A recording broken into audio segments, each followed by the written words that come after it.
ചീരയുടെ തണ്ടുകൊണ്ടുള്ള ഒരു പരിപ്പ് കറിയാണ് ഉണ്ടാക്കാൻ പോകുന്നത്. 1/4 ഗ്ലാസ് പരിപ്പ്, തുവരപ്പരിപ്പ് വെള്ളത്തിലിട്ട് വെച്ചിട്ടുണ്ട്. ഇതിൽ ഒരു 1/4 ടീസ്പൂൺ മഞ്ഞൾപ്പൊടി കൂടി ചേർത്തിട്ടുണ്ട്. അതോടൊപ്പം തന്നെ 3 ചെറിയുള്ളി നെടുകെ കീറിയതും കൂടെ ഇട്ട് കൊടുത്തിട്ടുണ്ട്. ഇനി ഇത് നമുക്ക് ഒരു 10 മിനിറ്റ് വേവിക്കാം. ഒരു തവി അതിലിട്ട് കൊടുക്കണം, അല്ലെങ്കിൽ പരിപ്പായതുകൊണ്ട് പൊന്തിച്ചാടി പോകും.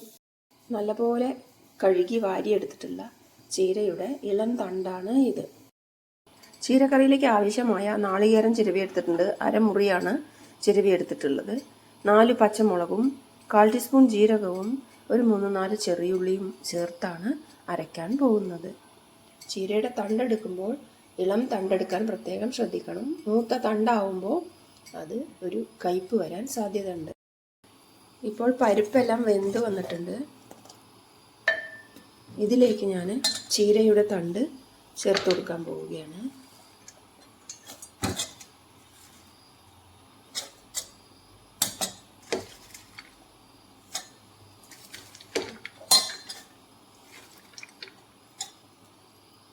ഇത് നമുക്ക് വേവിച്ചെടുക്കാം.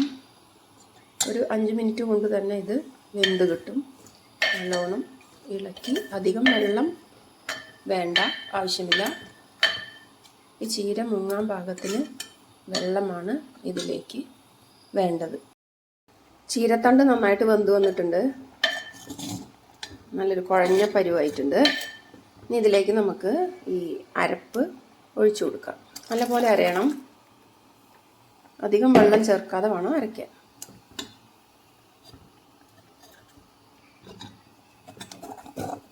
ഇത് നന്നായിട്ട് തിളപ്പിച്ചെടുക്കാം.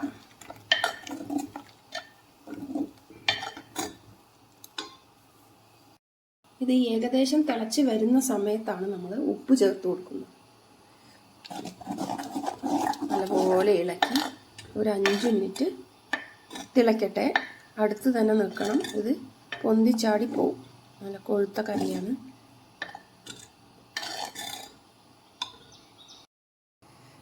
ഇപ്പം കറി റെഡി ആയിട്ടുണ്ട്. നല്ലപോലെ തിളച്ച് നല്ല ടേസ്റ്റ് ആയിട്ടുണ്ട്. ഇനി നമുക്കിതിലേക്ക് വറുത്തിടണം. ഇപ്പോൾ കറി നല്ല കൊഴുത്ത് വന്നിട്ടുണ്ട്. ചോറിലേക്ക് നല്ല ടേസ്റ്റ് ആയിരിക്കും. കൂടാതെ പോഷക സമ്പുഷ്ടവുമാണ്. വറുത്തിടുമ്പോൾ സവാള വട്ടത്തിലരിയാൻ മറക്കണ്ട. വട്ടത്തിലരിഞ്ഞ ഒരു സവാളയാണിത്. ഇത് നന്നായിട്ട് മുരിഞ്ഞു വരട്ടെ.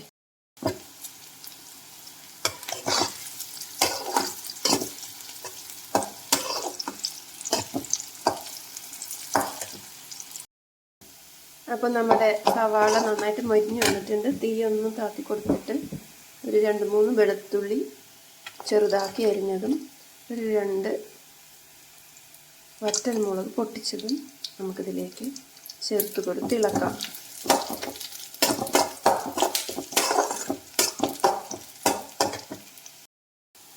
ഇപ്പോൾ ഉള്ളിയെല്ലാം നന്നായി മൊരിഞ്ഞ് വന്നിട്ടുണ്ട്. വെളുത്തുള്ളിയും സവാളയും വറ്റൽമുളകും. ഇതിൽ ഞാൻ കറിവേപ്പിലയും കടുകും ചേർക്കില്ല കേട്ടോ. നമുക്കിതിലേക്ക് ഒഴിച്ചു കൊടുക്കാം.